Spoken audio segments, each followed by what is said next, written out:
Alleluia, alleluia, alleluia, alleluia.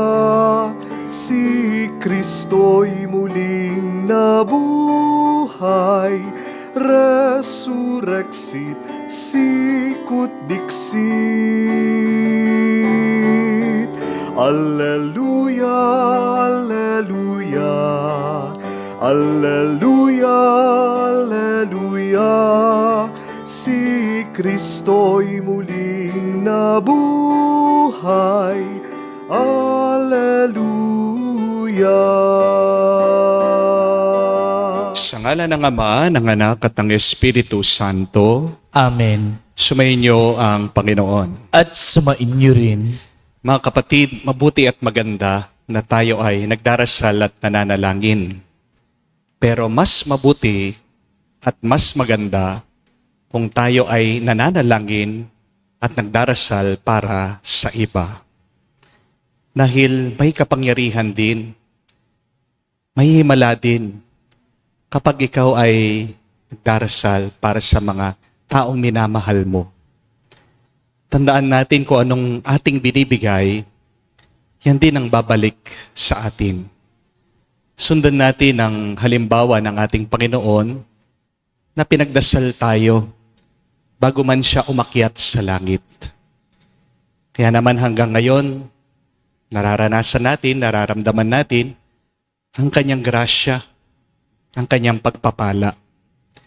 Sa mga napakaraming beses na kung saan, dahil sa ating mga problema, nanalangin nga tayo, pero nakalimutan natin na meron din pangangailangan ang ibang tao. Tayo'y magpakumbaba, hilingin natin muli ang tawad ng Diyos para tayo ay makitang karapat-dapat makatanggap sa mga banal na misteryo. Inaamin ko Sa makapangyarihang Diyos at sa inyo mga kapatid, na lubha akong nagkasala sa isip, sa salita, sa gawa, at sa aking pagkukulang.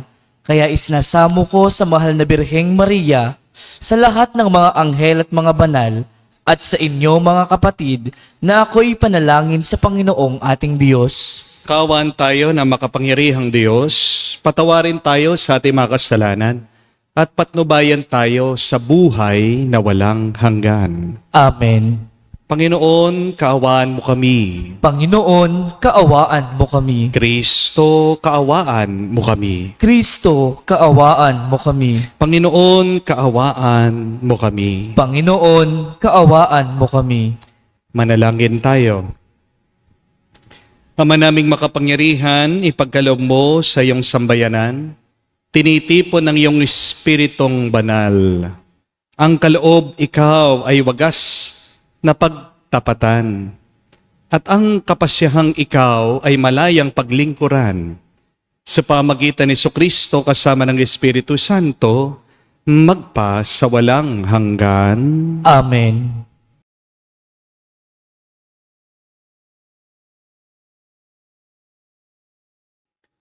Pagbasa mula sa mga gawa ng mga apostol. Noong mga araw na iyon, sinabi ni Pablo sa matatanda ng simbahan ng Efeso, "Ingatan ninyo ang inyong sarili at ang lahat ng kabilang sa kawan, sapagkat iniligay sila ng Espiritu Santo sa inyong pag-iingat. Pangalagaan ninyo ang simbahan ng Diyos na kanyang tinubos sa pamamagitan ng kamatayan ng kanyang sariling anak. Alam kong pagkaalis ko'y magsisipasok ang mga mababangis na asong gubat at walang patawad na sisilain ang kawan. Mula na rin sa inyo'y lilitaw ang mga taong magsasalita ng kasinungalingan upang mapasunod ang mga alagad, at sa gayoy mailigaw sila. Kaya't mag-ingat kayo at alalahanin ninyong tinuruan ko kayo gabit araw sa loob ng 3 taon, at maraming luha ang pinuhunan ko. At ngayoy itinatagubilin ko kayo sa Diyos at sa kanyang salita na nagpapahayag ng kanyang kagandahang loob. Siya ang makapagpatibay sa inyo at makapagbibigay ng lahat ng pagpapalang inilaan niya sa lahat ng kanyang pinapaging banal. Hindi ko hinahangad ang pilak, ginto o pananamit ni numan. Alam ninyong nagbanat ako ng buto upang kumita ng ikabubuhay naming magkakasama. Sa lahat ng pagkakataon, ipinakita ko sa inyo na sa pamamagitan ng ganitong pagpapagal ay dapat ninyong tulungan ang mahihirap. Alalahanin ang mga salita ng Panginoong Hesus, higit na mapalad ang mapagbigay kaysa tumanggap. Pagkasabi nito, lumuhod si Pablo at nanalangin kasama nila. Silang lahat ay umiiyak at hinagkan si Pablo. Labis nilang ikinalungkot ang kanyang sinabing siya'y hindi na nila makikitang uli at siya'y inihatid nila sa barko. Ang salita ng Diyos. Salamat sa Diyos. Tanang mga kaharian, ang poong Diyos ay awitan. Tanang mga kaharian, ang poong Diyos ay awitan. Sana'y iyong ipadama ang taglay mong kalakasan. Ang lakas na ginamit mo noong kami isinanggalang magmula sa Jerusalem sa iyong tahanang templo, na pati ang mga hari dooy naghahandog sa iyo. Tanang mga kaharian, ang poong Diyos ay awitan. Umawit sa Panginoon ang lahat ng kaharian, awitan ang pagpupurit, ang poon ay papurihan. Purihin ang naglalakbay sa matandang kalangitan, mula rooy maririnig ang malakas niyang sigaw.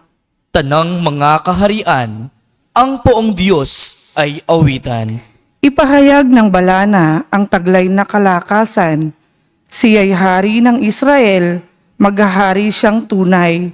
Yang taglay niyang lakas ay buhat sa kalangitan. Kahanga-hanga ang Diyos sa santuaryo niyang banal. Siya ang Diyos ng Israel na sa tanay nagbibigay ng kapangyarihan at lakas na kanilang kailangan.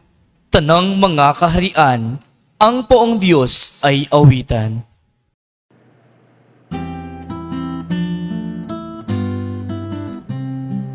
Alleluia, alleluia, alleluia, alleluia, alleluia, alleluia, alleluia, alleluia, alleluia, alleluia, alleluia. Amang Diyos ni Hesukristo, ang salita mo'y totoo, kami ay pabanalin mo. Aleluya, aleluya. Sumainyo ang Panginoon. At sumainyo rin. Ang mabuting balita ng Panginoon ayon kay San Juan. Papuri sa iyo, Panginoon. Nung panong yun, si Jesus ay tumingala sa langit. Nananalangin at ang wika, Amang banal, ingatan mo sila sa pamagitan ng kapangyarihan ng iyong pangalan. Pangalang binigay mo sa akin upang sila'y maging isa, kung paano tayo'y iisa. Habang kasama nila ako, iningatan ko sila sa pamagitan ng kapangyarihan ng iyong pangalang binigay. Inalagaan ko sila at ni isa'y walang napahamak, liban sa taong humanap ng kanyang kapahamakan upang matupad ang kasulatan. Ngunit ngayon ako'y papunta na sa iyo at sinasabi ko ito habang ako'y nasa sanlibutan upang mapuspos sila ng aking kagalakan.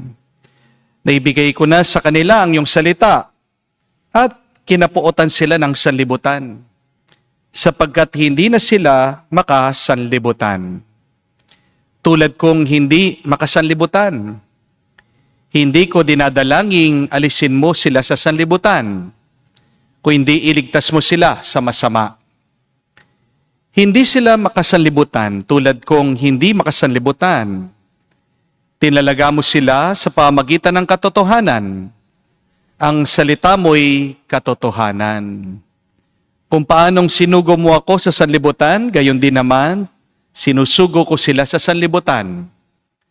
At alang-alang sa kanila'y itinalaga ko ang aking sarili upang maitalaga rin sila sa pamagitan ng katotohanan.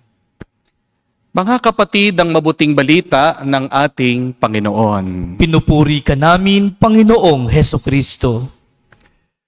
Magandang araw po muli sa inyong lahat. Magandang araw din po. One of the truths that we have to understand in our life is that sometimes we are successful not because we have done our best, not because we are intelligent, not because we are strong, but we have become successful in life because someone prayed for us. Tandaan niyo po yan, mga kapatid. Kapag nagtatagumpay ka sa buhay, kapag malusog ka, kapag ligtas ka, kapag pinagpala ka, pag nakakatanggap ka ng mga grasya galing sa Diyos, huwag sanang agad lalaki ang iyong ulo. Hindi lang dahil pinagpaguran mo yan. Ito ay dahil may taong nagmamahal sa'yo, pinagdarasal ka. At yan po ang ating narinig sa ating mga pagbasa ngayon. Sa unang pagbasa, narinig po natin na bago umalis, si San Pablo, pinagdarasal niya ang komunidad ng Efeso. Alam po niya na sa pag-alis niya, baka pasukan sila ng iba, guluhin ang kanyang mga inaral, ang kanyang paggabay sa kanila. Nag-aalala din po si San Pablo na baka may mga ibang guro na magtuturo, magsasabi ng kasinungalingan, ng hindi totoo, baka paniwalaan ng komunidad. Sila ay maligaw. That is why, go back to the first reading. Saint Paul was praying for this community. He said, I commend you to God. At sa ating pong ebanghelyo, narinig naman natin ang dasal at panalangin ng ating Panginoong Hesukristo para sa mga apostol, para sa mga alagad, para sa ating simbahan. Jesus said in the Gospel, Holy Father, keep them in your name, that they may be one as we are one. Protect them in your name. Consecrate them in the truth. Kaya nga po, hindi nakakapagtaka, 2,000 years na ang ating simbahan. At hanggang ngayon, buhay pa rin, umiiral pa rin, nagpapatuloy pa rin tayo. Yan po ang ating pinapasalamatan sa Diyos. Saan nanggagaling ang ating pagkakaisa? Bakit nananatili tayong matatag? Ito ay dahil bago umakyat sa langit si Jesus, pinagdasal tayo. Napakaganda. At hanggang ngayon, yan po ang mabuting balita. Maraming mga anghel, mga santo sa langit, inaalala tayo, pinapanalangin tayo sa Diyos Ama. Kaya nga po, balikan nyo din ang sabi ni San Pablo sa mga Hebreyo. Saint Paul has written, since we are surrounded by a great cloud of witnesses, let us lay aside every weight and the sin that clings so closely to us. Let us run with perseverance the race that is set before us. Kapatid, huwag mong gagawing mabigat ang iyong buhay. Tapon mo kung ano man yung mga negatibo, hindi mabuti na kinikimkim mo, tinatago mo. Umasa ka. Matatapos din ang karera ng buhay, di lang dahil malakas ka, pero dahil maraming mga banal na nagmamahal sa atin, ang Diyos nagmamahal sa atin, at maraming nagmamahal sa iyo, pinapakita nilang kanilang pag-ibig sa pamamagitan ng pananalangin sa iyo. May napakaganda pong kwento tungkol po sa isang misyonaryo. Ang pangalan po niya ay si David Livingstone. Nung pong bata si David Livingstone, kwento niya, habang nagsaserve daw po siya sa simbahan, merong isang misyonaryo na dumating. At siya po ay humihingi, naghahanap ng mga volunteers na pumunta sa Africa para mag-mission. Tanong po ng misyonaryo, sinong gustong pumunta? Sinong gustong tumulong? Dahil kailangan po na merong magpahayag sa salita ng Diyos. Marami daw po ang nahihirapan, marami po ang nagugutom doon sa Africa. Pero karamihan po ng mga nagsisimba noon, mga matatanda, mga senior citizens. Kaya itong maliit na bata, inspired, si David Livingstone, tinaas daw po yung kanyang kamay, sabi niya, ako po, gusto ko po, pupunta ako. Tuwang-tuwa naman ang misyonaryo, pero sinabihan siya, kung gusto mo mag-volunteer, magpakatapos ka, mag-aral ka ng mabuti, magdoktor ka. Dahil ang kailangan doon sa Africa ay isang misyonaryong doktor. Kaya nga po, nagpursige itong si David. Siya po ay nagdoktor, nakatapos siya. At mula po sa Ireland, taga doon po sila, lumipad siya papunta sa Africa. Ilang taon po, talagang ginugol, naging tapat itong si David, nanggagamot ng mga may sakit na Africans. At pag wala po siyang pasyente, binabasahan sila ng Biblia, tinuturuan tungkol sa salita ng Diyos. Pero meron pong isang tribo daw, doon po sa Africa, medyo malayo. Pilit po nilang pinapasukan dahil yun na lang po yung natitira na tribo na hindi naging Kristiyano. Kaya lang po yung kanilang hari o chief, ayaw pong maniwala kay Kristo. Kaya sinabihan po itong si David at yung grupo niya, ngayong gabi, lulusob kami, pupuntahan namin kayo, papatayin namin kayo lahat. Takot na takot po itong si David at yung mga kasama niya. At alam po natin itong kwentong ito kasi nagsusulat po sa diary itong si David. Nung pong gabing yon, sinulat niya yung petsa, sinulat po niya yung mangyayari na may lulusob dito, papatayin kaming lahat sa compound.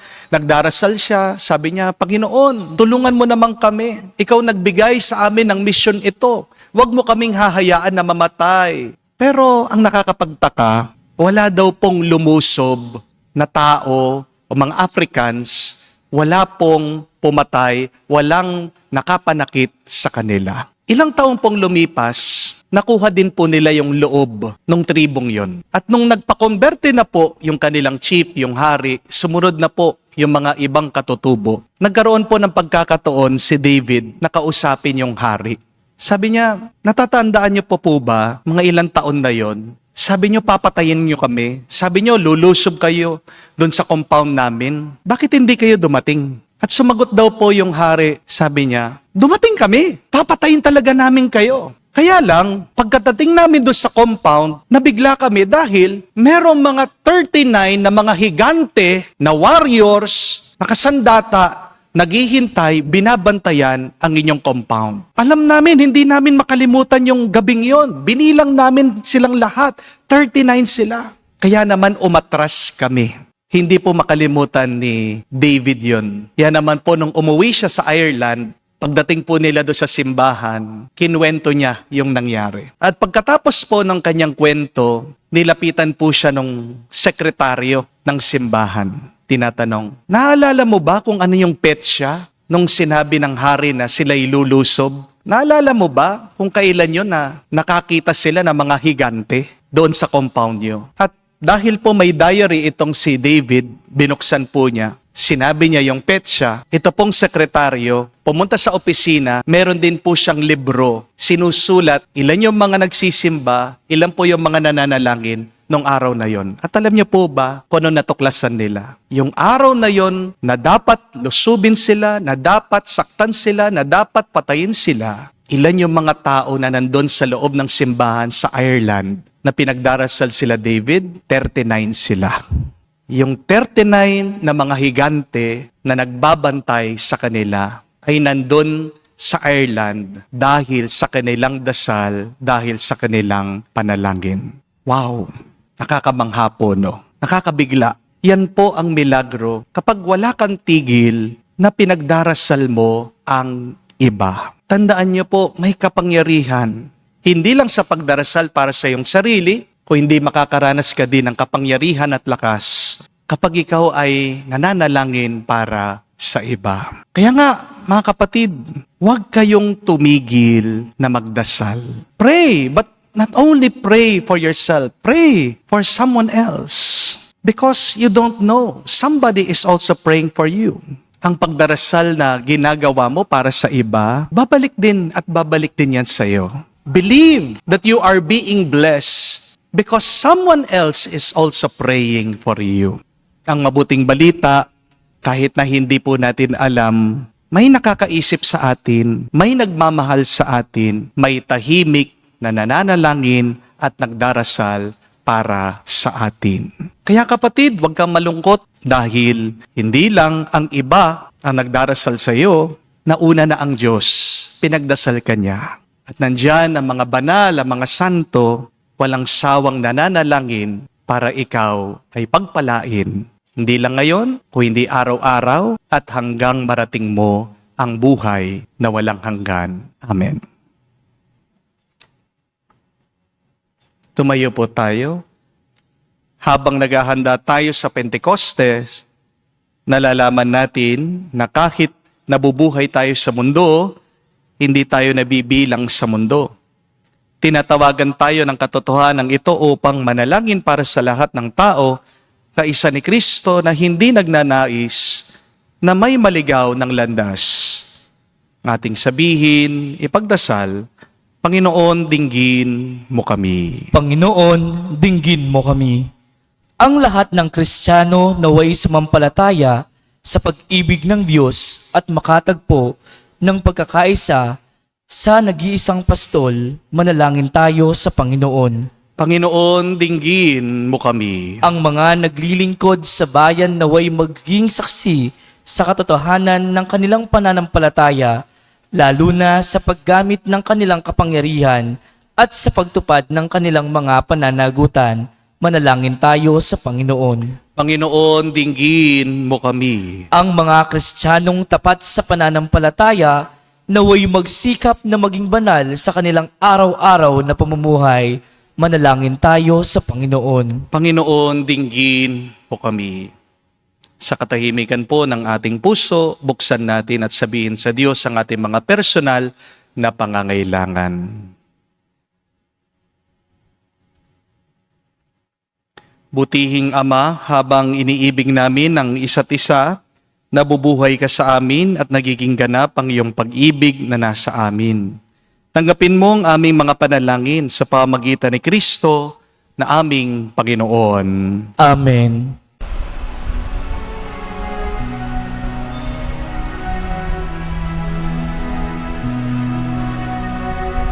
Aming ating alay na ito, ang tinapay na nagmula sa pagpapala mo, at tanggapin ang alak na ito, inuwing inihain sa'yo. Mahal naming Diyos, iyong tanggapin ang munting alay mula sa amin. Buong puso namin hintayin pagpapala ng aming hiling. Pagpapala ng aming hiling. Manalangin kayo mga kapatid para ang ating mga paghahain ay kalugdan ng Diyos amang makapangyarihan. Tanggapin nawa ng Panginoon itong paghahain sa iyong mga kamay, sa kapurihan niya at karangalan, sa ating kapakinabangan at sa buong sambayanan niyang banal. Ama naming lumikha, tanggapin mo ang paghahain ng mga alay na iyong inihabilin at sa pagdiriwang ng dapat naming ganapin. Ang kabanalan ng iyong pagliligtas naway sumaamin. Sa pamagitan ni Jesucristo, kasama ng Espiritu Santo, magpa sa walang hanggan. Amen. Sumainyo ang Panginoon. At sumain niyo rin. Itaas sa Diyos sa inyong mga puso at diwa. Itinaas na namin sa Panginoon. Pasalamatan natin ang Panginoong ating Diyos. Marapat na siya ay pasalamatan. Ama naming makapangyarihan, tunay nga marapat ikaw ay aming pasalamatan. Ngayon pinagdiriwang ang paghahain ng Mesiyas, ang maamong tupa na tumubos sa aming lahat. Siya'y talagang maasahan at ang katapatan niya sa pananagutan ay siyang bumago sa dating pamumuhay sa sangkatauhang namihasa sa pagkasalawahan. Ang dangal ng tao ay ganap na tinampok upang mamana namin sa pakikipagkapatid kay Jesus. Kaya kaisa ng mga anghel nagsisiawit ng papuri sa iyo nang walang humpay sa kalangitan. Kami nagbubunyi sa iyong kadakilaan.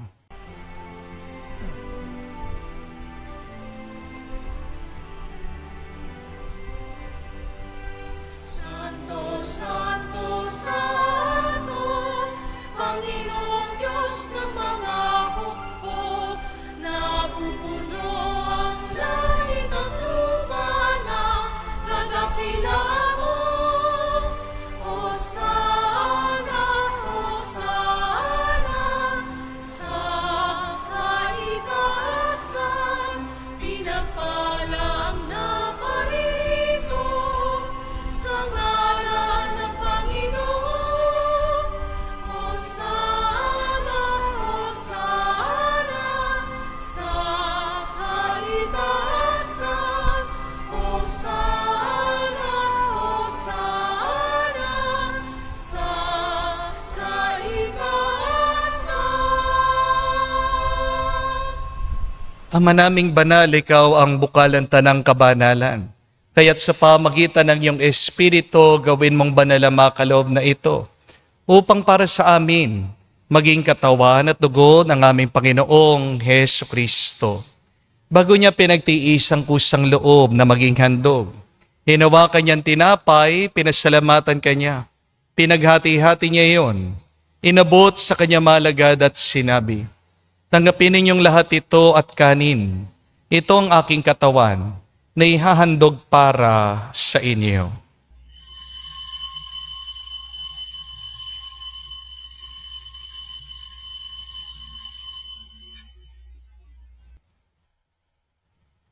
Gayon din naman nung matapos ang hapunan, hinawakan niyang kalis, muli kanyang pinasalamatan. Inabot niyang kalis sa kanya malagad at sinabi, tanggapin ninyong lahat ito at inumin. Ito ang kalis ng aking dugo, ng bago at walang hanggan tipan. Ang aking dugo na ibubuhos para sa inyo at para sa lahat, sa ipagpapatawad ng mga kasalanan. Gawin ninyo ito sa pag-alaala sa akin.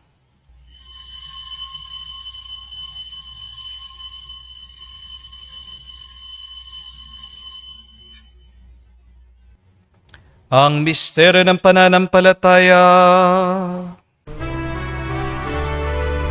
Aming ipinahayag na namatay ang iyong anak, nabuhay bilang Mesiyas at magbabalik sa wakas para mahayag sa lahat. Ama, ginagawa namin ngayon ang pag-alaala sa pagkamatay, muling pagkabuhay ng iyong anak, kaya tiniyalay namin sa iyong tinapay nagbibigay buhay at ang kalis na nagkakaloob ng kaligtasan. Kami nagpapasalamat dahil kami yung minarapat na tumayo sa harap mo para maglingkod sa iyo. Sinasamo namin kami magsalo-salo sa katawan at dugo ni Kristo ay mabuklod sa pagkakaisa sa pamamagitan ng Espiritu Santo. Ama, lingapin mong iyong simbahan, laganap sa buong daigdig. Puspusin mo kami sa pag-ibig. Kaisa ni Leon ang aming Santo Papa, Florentino aming Arsobispot ng Tanang Kaparian. Alalahanin mo rin ang aming mga kapatid na nahimlay at may pag-asang sila'y muling mabubuhay. Gayon din naman lahat ng mga pumanaw. Kawan mo't sila't patuloyin sa iyong kaliwanagan. Kawan mo't pagindapatin kaming lahat na makasalo sa iyong buhay na walang wakas. Kaisa na mahal na Birhen Maria, Ina ng Diyos, kaisa na mga apostol, lahat ng mga banal, na namuhay dito sa daigdig na kalugod-lugod sa iyo. May pagdiwang nawa namin ang pagpupuri sa ikararangal mo sa pamagitan ng iyong anak, aming Panginoong Hesu Kristo. Sa pamamagitan ni Kristo, kasama niya at sa Kaniya, ang lahat ng parangal at papuri ay sa iyo, Diyos Ama, makapangyarihan, kasama ng Espiritu Santo, magpasawalang hanggan. Amen, amen, amen. Sa nakakagaling na utos sa turo ni Jesus sa Panginoon natin at Diyos, ipahayag natin ng lakas loob.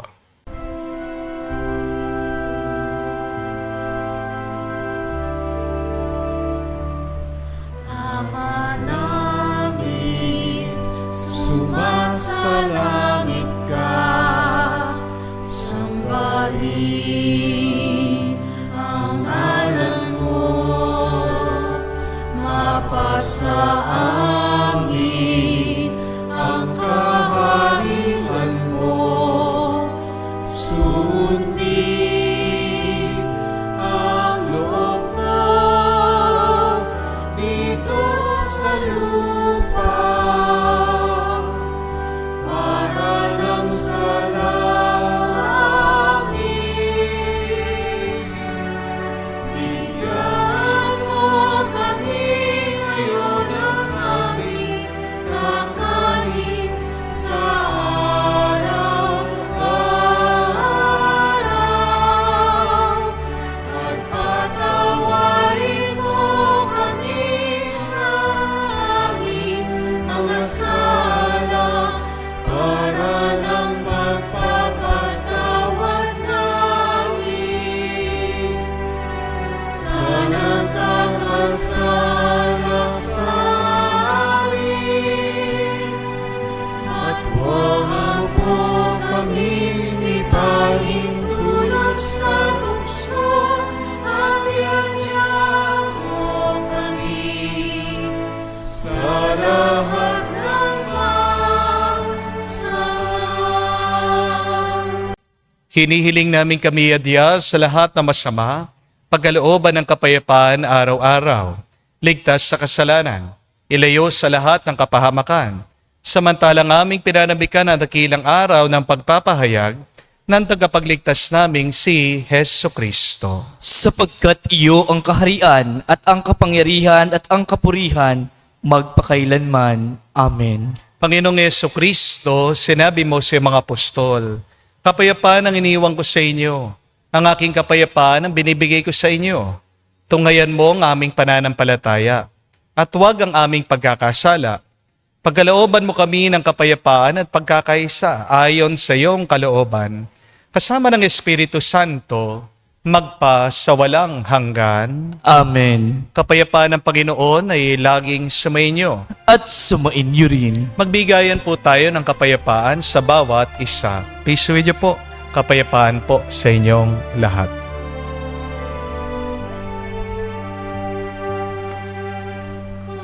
Kordero ng Diyos na nag-aalis ng mga kasalanan ng sanlibutan, maawa ka sa amin. Maawa ka sa amin. Kordero ng Diyos na nag-aalis ng mga kasalanan ng sanlibutan, maawa ka sa amin. Maawa ka sa amin. Kordero ng Diyos na nag-aalis ng mga kasalanan ng sanlibutan, ipagkaloob mo sa amin ang kapayapaan.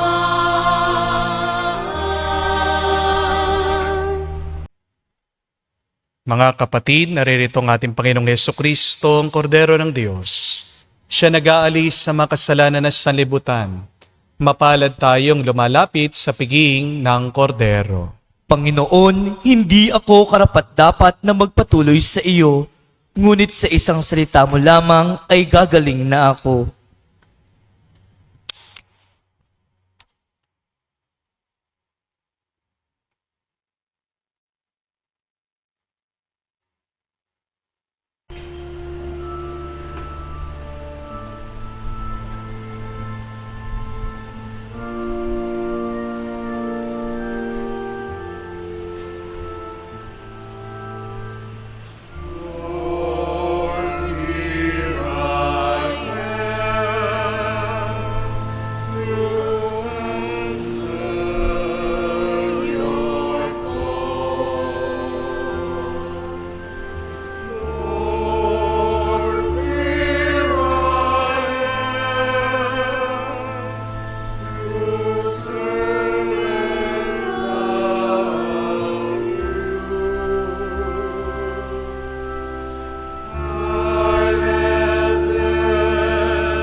Manalangin tayo. Ama naming mapagmahal, ang pakikinabang naway laging magdulot sa amin ng iyong kagandang loob at paggiliw. At sa kakayanan nito para kami dalisain, kami naway pagindapatin lagi sa iyong nakahain. Sa pamagitan ni Jesucristo kasama ng Espiritu Santo, magpa sa walang hanggan. Amen. Remember, my dear friends, that you are successful not because you are intelligent, you did your best, or because of your resources. But you became successful because somebody is praying for you. You have been blessed because somebody is thinking about you. You receive graces in your life because from the beginning, God thought of you, God prayed for you. So do not stop praying for others. Minsan meron mga ibang mister, pinapagalitan ng kanilang mga misis, simba ka ng simba, baka lumampas ka na sa langit. Pero dapat alam natin ang sagot natin dyan. Sabihan niyo po mga mister niyo, kaya nagsisimba ako kahit na mag-isa. Kasi pinagdarasal kita. Believe in the power of prayer. Believe that blessings and graces abounds. Not only when you pray for yourself, but also when you pray for others. Do not stop praying whatever the circumstance is.